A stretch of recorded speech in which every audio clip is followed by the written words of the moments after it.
Perjalanan pulang Nimas. Masih beberapa hari Nimas di desa Sewulintang. Pihak kampusnya meminta Nimas kembali untuk memenuhi beberapa berkas. Ayolah, sebenarnya Nimas enggan pergi bolak-balik dari desa ini ke kampusnya. Perjalanan yang harus ia lewati benar-benar panjang dan sangat melelahkan. Sedangkan kini Nimas sudah mulai akrab dengan anak-anak dan proses belajar pun juga sudah mulai berjalan lancar. Ia sudah mulai nyaman di desa ini. Namun siang ini ia harus kembali selama beberapa hari. Ia sedikit tidak ikhlas. Kakak!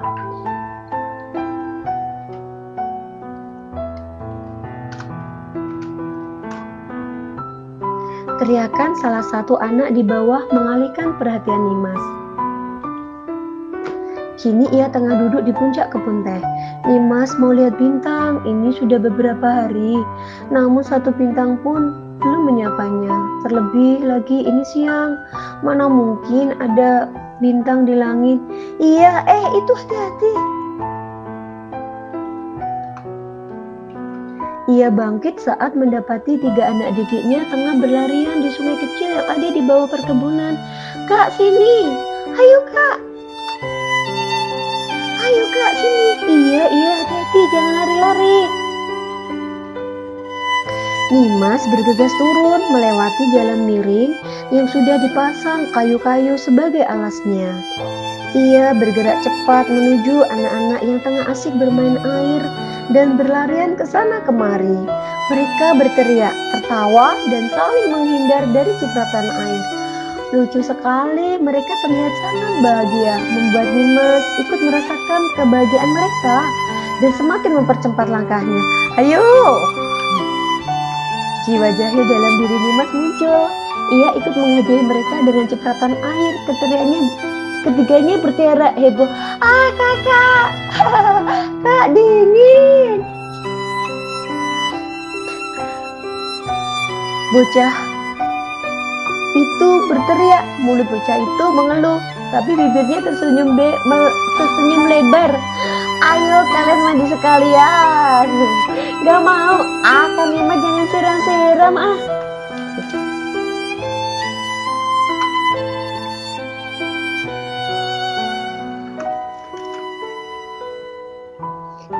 Biar kalian mandi. Wush, nih mandi. Kakak. Mandi aja loh. Hanya suara tawa dan kegembiraan yang menyelimuti mereka bertiga. Apalagi suara Nimas, ia yang paling banyak tertawa setelah puas membasahi anak-anak. Sontak ketiganya kompak menjauh dari Nimas dan saling berbisik satu sama lain. Entah membicarakan hal penting apa, sepertinya rencana balas dendam. Apa? Kenapa kalian melipir gitu? Perasaan Nimas tidak enak saat ketiganya menatap Nimas dengan senyum aneh di wajah masing-masing. Sini kalian. Benar saja mereka mendengar, satu-satu aja lagi jalannya. Semakin dekat, kalian aneh, kenapa senyum-senyum sih? Mereka mulai jongkok, kedua tangannya masuk ke air dan serang. Nimas bukan lagi diciprati air, tapi dihujani oleh air. Air sungai yang jernih itu membasahi sekujur tubuhnya dari ujung rambut sampai kakinya. Nimas menggigit kedinginan. Ketiga anak itu tertawa makin riang. Kan Nimas ngambek, Kak maaf ya, gak mau. Kak! Nimas sesudah ganti baju dan mengeringkan rambutnya tengah berusaha mati-matian agar tawanya tidak meledak saat itu juga. Di depannya ada 3 bocah dengan wajah hampir menangis karena merasa bersalah sedang meminta maaf padanya. Nimas tidak marah, sama sekali tidak. Mana mungkin ia marah hanya karena disiram air sungai oleh bocah-bocah lugu ini. Ia hanya mau sedikit bermain-main dengan mereka. Kamu sih Anto, kenapa aku kan semuanya? Rijal juga. Adi yang punya ide, jadi salahkan kamu, Di. Kamu juga, kamu.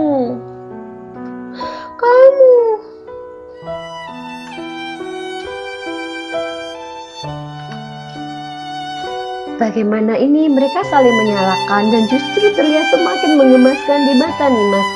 Wajah mereka memerah dan hampir keluar air mata, tapi masih sanggup menyalahkan satu sama lain. Diam. Ketiganya kompak menoleh, sedikit mendongak ke arah Nimas dengan mata berairnya. Kok kalian saling menyalahkan? Ada yang punya ide, Kak. Kok aku? Adi dan Rijal kembali saling menyalahkan. Ketika diam dulu, dengarkan kakak. Yang berbuat salah siapa? Nggak boleh saling tunjuk. Mulut ketiganya sudah katal, ingin mengucapkan nama orang lain asal bukan dirinya. Nggak boleh saling tunjuk. Ayo cepat jawab, yang berbuat salah siapa? Saya, Kak. Saya, Kak. Anto dengan suara samarnya mengaku kesalahan yang ia perbuat.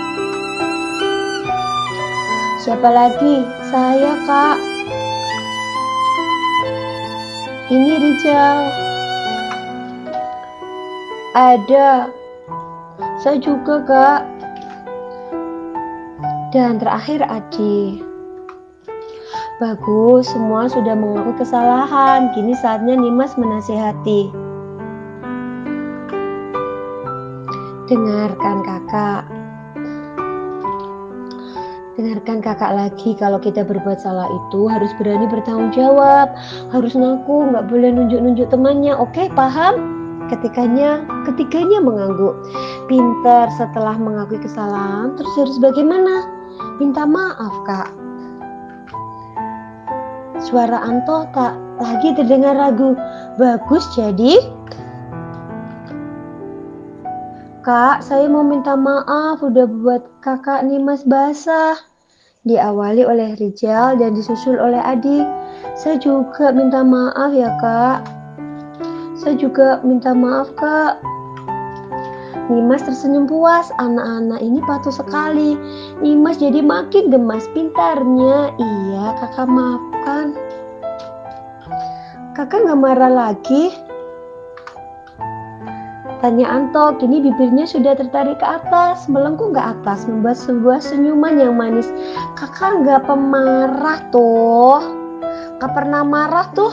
Jadi kakak marah. Sudah, Nimas tidak sanggup lagi menahan tawanya. Biarlah ia tertawa lebar di depan bocah-bocah yang tak paham maksudnya ini. Kak, kakak gak marah sudah. Kak. Tiba-tiba Rijal memanggilnya dengan suara kencang seolah ia baru tahu. Ia baru mengingat sesuatu. Aduh, kaget Rijal. Iya, kenapa? Tunggu di sini ya, jangan kemana-mana. Lalu Rijal berlari kencang ke arah rumahnya yang ada di samping sungai. Diikuti kedua temannya dengan raut kebingungan. Nimas juga bingung. Namun tak menunggu lama, ketika bocah tadi sudah kembali dengan kresek besar warna hitam yang kelihatan berat. Rijal berlari dengan kepayahan karena membawa kresek itu. Tentu masih diikuti kedua temannya yang dengan raut muka yang masih bingung.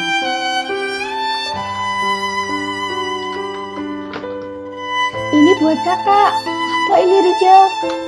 Rambutan, Kak. Kata Pak Kades, Kak Nimas mau pulang hari ini. Jadi ini bisa untuk kakak makan di jalan. Pak Kades juga bilang kalau kakak naik bis dari siang sampai malam. Jadi agar tidak lapar, nanti kakak makan rambutannya ya. Manis sekali. Nimas tersentuh. Anak-anak ini memang terlihat malu-malu pada awalnya. Namun kini mereka semua memperlakukan Nimas dengan sangat baik. Terima kasih ya Rijal, Adi, Anto juga, semuanya makasih. Kakak suka rambutan? Suka sekali. Rambutan itu buah kesukaan kakak. Dijemput biru, stasiun kota.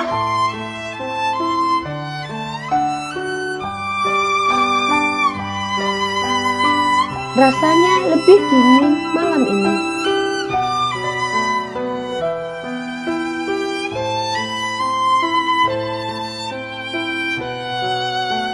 Biru mau protes saat Nimas memintanya datang ke stasiun pada pukul 8 malam begini. Tapi Biru sudah janji pada salah satu sahabat baiknya itu. Biru sudah duduk nyaman di salah satu bangku stasiun, mengecek ponselnya berkali-kali, memastikan berapa menit lagi kereta Nimas akan datang. 08.53. 7 menit lagi kereta Nimas akan datang. Kurang 7 menit. Di pintu keluar aja kali ya. Setelah bermonolog dengan diri sendiri, Biru berjalan ke arah pintu keluar. Para penumpang menjemput Nimas tepat di pintu keluar. Kurang pengertian apa lagi Biru ini. Ting ting ting ting. Tak lama suara kedatangan kereta terdengar. Disusul suara gaduh para penumpang yang turun dari gerbong. Biru menoleh ke kanan kiri mencari sosok manis Nimas. Mana sih Nimas? Kecil sih jadi nggak kelihatan. Oh, hati-hati Biru, jangan sampai Nimas dengar ucapan itu, bisa habis Biru di tangan Nimas. Plak! Siapa yang kecil, hah?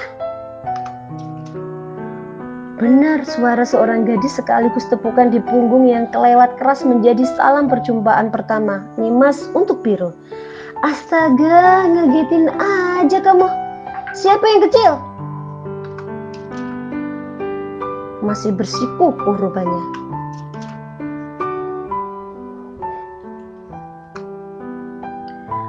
Itu. Biru mulai berdalih. Itu apa? Ya itu. Biru tak bisa menjawab. Nimas melotot ke arah Biru, masih tidak terima dibilang kecil, sampai Biru merangkulnya menarik paksa Nimas ke arah pintu keluar. Udah, ayo buru, dingin ini. Mau langsung balik aja kayaknya, Ro. Mending jangan deh, ini udah malam. Kalau balik naik bis kan? Iya bis, apalagi? Nah, karena itu bahaya malam-malam gini naik bis sendirian. Gak apa-apa lagi kalau ada yang aneh-aneh, aku aneh-anehin balik. Biru menggeleng mendengar penuturan Nimas. Wanita yang punya lebih tua darinya beberapa tahun ini memang kelewat berani. Entah berani atau sembrono, yang jelas pandai membuat orang lain khawatir. Besok saja. Nada Biru terdengar tegas, otoriter, tak bisa dibantah. Nimas sampai terkejut dengan perbedaan nada bicara itu. Artinya Biru sedang mode serius. Oke besok. Tapi terus aku mau tidur di mana? Cari penginapan. Gak mau, Ro. Penginapan semalam gini mahal kan ya? Oh, aku tahu.